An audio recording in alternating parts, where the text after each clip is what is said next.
What I'm sharing with you today will not come as a big surprise. It's nothing earth-shattering. In fact, it applies in most areas in life.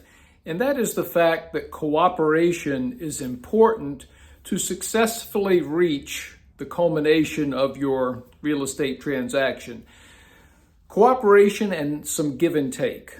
And we can look at that in multiple ways, but let's start with your lender. If you're applying for your loan, some would say that these days, perhaps more than any time in the history of people borrowing money, the lender has requirements, many requirements of the buyer. So if you're applying for your loan and you get this list from the processor that your loan officer has handed the file to, and they want to know what this bill is and why you applied for credit here, and how long you were at this job at a certain point in the past.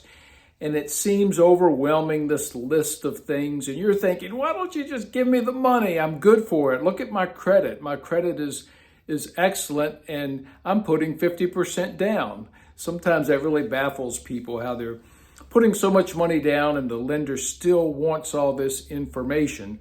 My advice to you is cooperate. Just go into it with the mindset of, you know what? I'm going to give them what they want when they want it, and just get busy on it when they send you the list.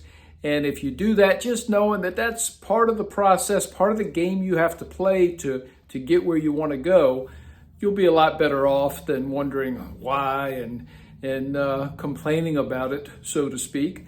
If you turn it over, just give them what they want, and next thing you know, you'll be owning the house.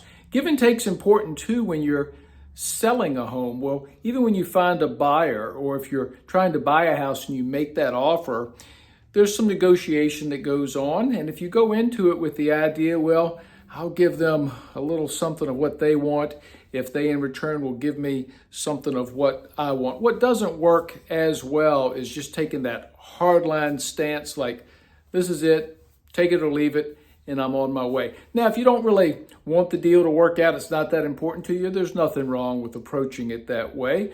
But you know, if you really like it, if you're honest with yourself and you really want the deal to work, give and take goes a long way. So just some insights today as you enter a real estate transaction. If you do so with that attitude, with that mindset, it's a whole lot more likely you'll get to the finish line.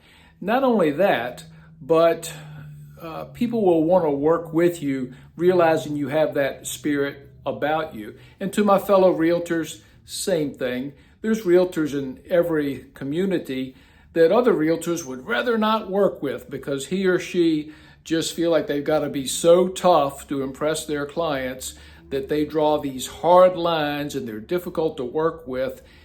Those agents really don't serve their clients well when the real estate community, or a significant portion of it, doesn't want to work with them in transactions. If you're known as a man or a woman who is reasonable and is going to be fair and willing to work things out with other realtors, that's the kind of realtor you want, because you'll have a better chance of other realtors wanting to work with your realtor, which will accomplish what you want.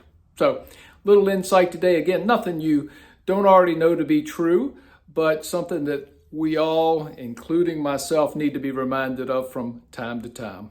Have a great evening.